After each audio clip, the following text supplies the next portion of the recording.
Kill and Kill Again is a 1981 action movie from director Ivan Hall. James Ryan returns as Steve Chase. To all the people who complained I got his name wrong in Kill or Be Killed, in that movie his name was Steve Hunt, but in this they changed it to Steve Chase. Anyway, the movie opens similarly to the previous film, with the credits being displayed on Steve's body. Only this time it's more in shadow and kind of reminiscent of a Bond intro. Good thing it's in shadow, or we'd be getting a little too intimate with our hero. Over at the Sun City International Martial Arts Confederation Awards show, well, that's a mouthful, they're gathered to give an award to none other than Steve Chase. Steve can't get to the award because he's in the hotel kicking the crap out of everyone.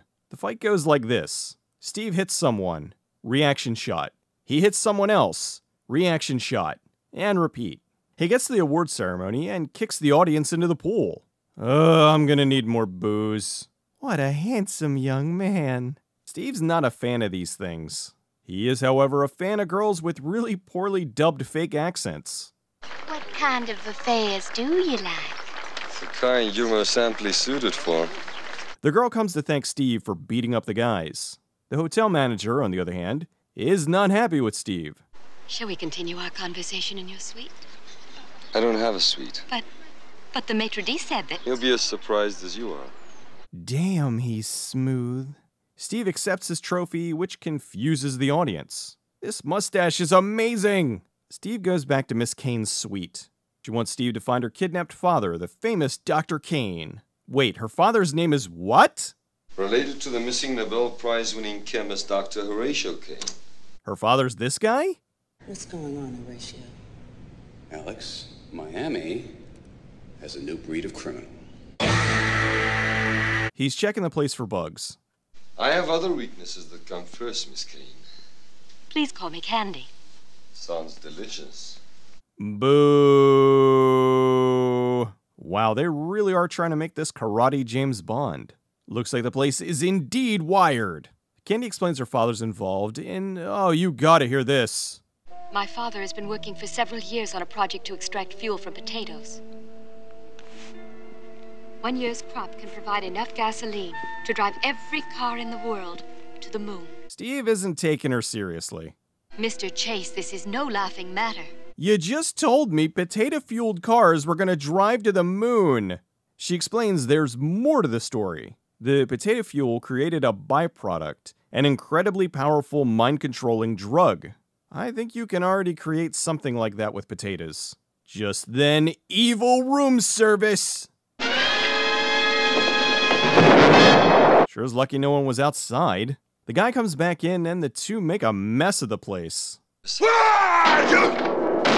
that a running thing with these movies? Kicking pianos? The henchman gets away and Steve is so mad he beats up old guys. Candy tells him these men want to hire him to head an elite task force to go in to rescue her father. Steve then goes to assemble the team. First he talks to Master Poe? He then gets directed to Master Tanaka, the Master of Masters. Then after that, he'll talk to the Master of the Universe. I'm here to see the fly. The 1958 original or the 1986 remake? He goes to see the fly and is surprised by automatic doors. He heads into a room where a guy lights candles with his feet. The guy then levitates into the room. The fly doesn't want to join the team, so he runs away. Steve knocks down a particle board door. Steve goes to visit the next guy on his list, Gorilla. Gorilla is having some fun with his coworkers. Steve jumps in the tug-of-war and easily tricks Gorilla into the mud. Steve goes looking for the next guy on his list, Gypsy Billy. Wait, this guy's one of the henchmen from the last movie. Gypsy confronts the landlord over the smallest security deposit ever. $2. I gave you 5. The guy calls in his henchman and, wait! Landlords have henchmen? Anyway, since we haven't had a fight sequence in 5 minutes, we get a random fight. The League of Rich Old Gentlemen shows Steve and the gang some satellite photos of their destination, Ironville. They tell him the town's run by an evil dictator calling himself Marduk, after the Babylonian god. His real name is Beef Wellington III, or something like that, a billionaire who got bored and decided to become a dictator. A dictator who has an army of underlings fueled by taters. Since this is going to be a tough job, Gorilla suggests they recruit a guy named Hot Dog. Oh, please let it be this guy. You like hot dogs, don't you? The old guys insist they take Candy along on the trip. Depending on which movie cliche they decide to use, she'll either be incompetent, which will cause all kinds of trouble, or she'll be some amazing karate expert master super spy. I'm pretty sure Marduk is wearing a glue-on beard.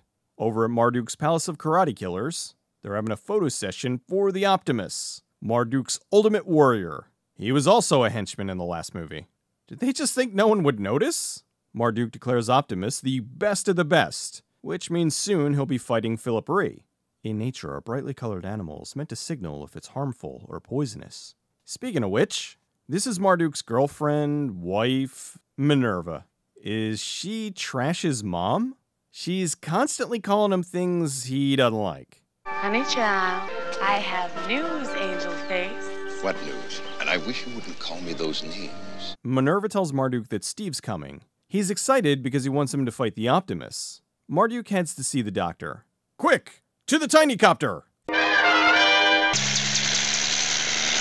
They land, and I'd be really nervous around that thing. Stand up too soon and you'll be getting fitted for a new hat. They go to see the doctor, who informs them he has new hair dye for Minerva.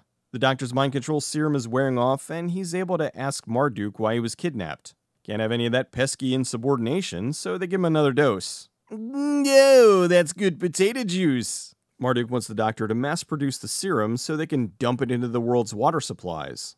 Steve, Gypsy, and Gorilla go to find Hot Dog. Well, somebody's been watching The Deer Hunter because they're playing Russian roulette. Oh, I'm sorry, it's even stupider than Russian roulette.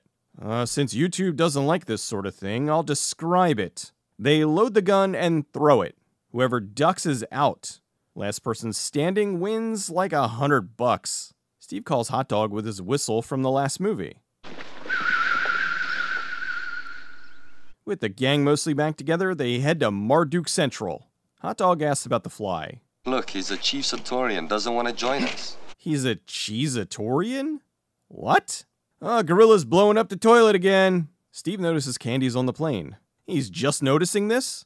She informs him that she's joining the team whether he likes it or not. So I'm turning this plane around, and it's your choice who gets off at the other end. Young lady, I'll turn this plane around right now. Candy tells him she knows where to find the fly. They head all the way to, where is this, San Orlando? Oh wait, I'm sorry. It's the set of the Wrapped Around Your Finger music video. Steve asks for help, and he, floats. I must go, my people need me. Didn't do the best job of hiding the platform, though. In their defense, I don't think they expected this movie to go beyond the drive-in theaters. Steve shows him he's also mastered the art of being lifted up on a disguised platform. Since he was able to do this, Fly agrees to join them. They arrive on the island and find the perfect place to go camping. The gang continues to give Candy a big pile of disrespect. In any case, Candy, I better teach you some of the basics right after you prepare breakfast. For all that grief they're giving Candy, they do seem to be in a hurry to impress her. Look at all these oiled midsections. Look at them! Candy is not impressed. She then shows them that she also knows karate. Over at Marduk's place, why does every evil world-dominating dictator have a wisecracking parrot? Chuckles, chuckles, ah, chuckles, chuckles, ah. The guys stop at a saloon, and I'm sure there won't be a massive bar brawl. They ask the bartender where they can find Ironville. Why are they asking? Don't they have surveillance photos and maps? Anyway, who cares? It's fighting time! Steve is so turned on after seeing Candy fight, he eats grass. They're on the road to Ironville and get lost. They ask a passing guy for directions. Sheesh! Can't even ask directions without getting into a massive brawl. They easily dispatch the bad guys. Marduk isn't happy. My elite ground corps pulverized. That was his elite ground corps? I think this is going to be an easy win for Team Steve. They sure seem to be taking their dear sweet time getting to Marduk's place. Just then, skydiving bad guys. Since it's going to take a while for these guys to land, they play some cards to pass the time. You know, a nice Remington Model 700 would help to take out most of these guys before they hit the ground. Oh well, not that kind of movie. So Steve and his tight buttocks goes to watch them land. Steve and Gypsy fight him while the rest continue to play cards. I'm glad these guys have karate etiquette. They all wait their turns to fight. It's so polite. Okay, now that the lead guy's out, they all join in. Ow, spinal punch. The one girl in the group attacks Candy. Minerva's there to report the Flying Elvises lost the fight. The gang has a good laugh. Ha ha ha! Beating up people is fun! An hour into the movie and they finally make it to Ironville. The guys move in and leave Candy behind. They defeat the not-so-great security force. Marduk needs to hire some better henchmen. This guy's resisting the mind control drugs and tries to escape. They catch him to administer a higher dose. No! No! The Big Bang Theory is funny. Katy Perry is talented. Yes, I will pay $30 to watch Mulan. Gypsy picks a very dangerous place to fight one of the guards. They beat up some guys to steal their uniforms. Steve's being tailed by, oh, it's Candy. Gorilla can't seem to find a uniform that fits. His outfit rips and then fixes itself. They get caught by one of Marduk's higher-ups. They try to tuck their way out of it, and why don't they just kick him? He tries to stop them, but there we go. So you guys gonna tie him up or something, or hide him? No, huh? I'm sure nothing bad will come from this. 1 minute, 37 seconds later. So, we meet again, alien. They go to inject them with the mind control potato drugs, but Marduk stops them, which gives them just enough time for a fight. They get recaptured, and Marduk takes them to see his best fighters. As you must know by now, these are my warriors. The elite of the elite. The elite of the elite, huh? In true Bond villain fashion, he shows Steve around the facility and explains his plans in great detail. He then takes him to meet the doctor. Marduk goes to talk to Minerva, and the doctor tells Steve the mind control drugs have worn off. Steve tells him his daughter hired him for the rescue, but plot twist! That only presents one problem, Mr. Chase. What's that? My daughter is here, already one of Marduk's victims. The doctor tells Steve he has an antidote. The next day, the crowd gathers for an arena fight. I guess they ran out of shirts. Marduk then brings each of Steve's team to engage in Monday Combat!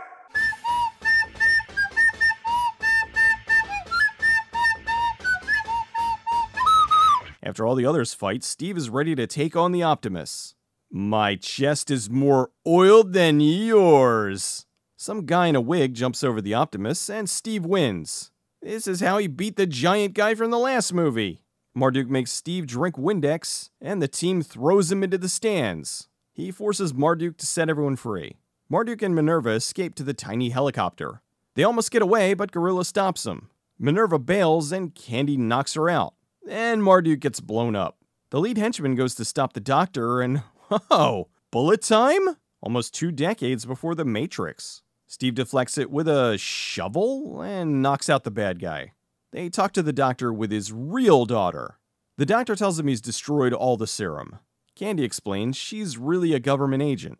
Hot Dog rescues the parrot. They all leave in the wackiest of fashions. Hey, slow down! Slow down! Slow down, will you? Watch that car! Kill and Kill Again was shot in South Africa in the summer of 1980 on a very low budget.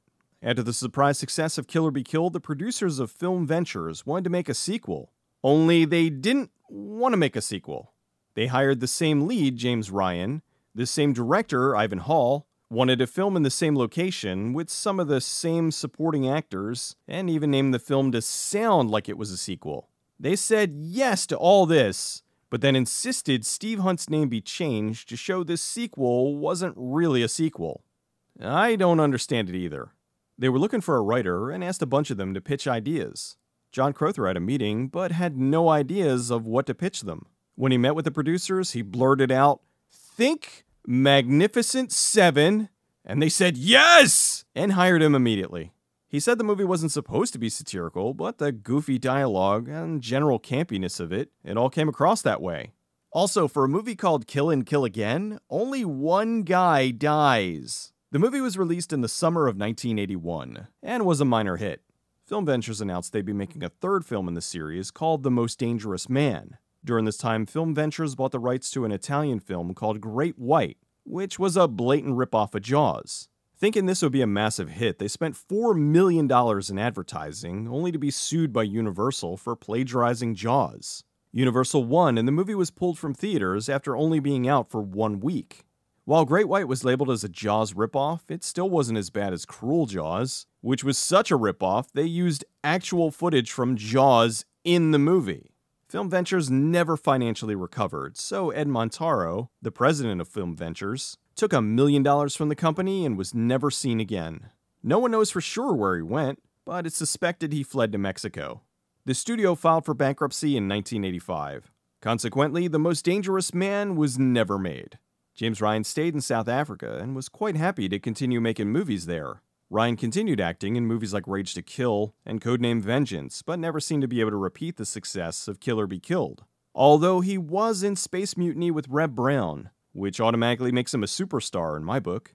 The Doctor's name in the film is Horatio Kane. In CSI Miami, David Caruso is Horatio Caine. It's far too much of an oddball name to be a coincidence, so I'm sure one of the writers is a Kill and Kill Again fan. Kill and Kill Again is a wonderful unintentional action satire. It shares a similar tongue-in-cheek style to Roger Moore Bond films, with lots of karate action. James Ryan's great, and I'm sad they never made a third film. Although I wonder if they did, would they have changed his name again?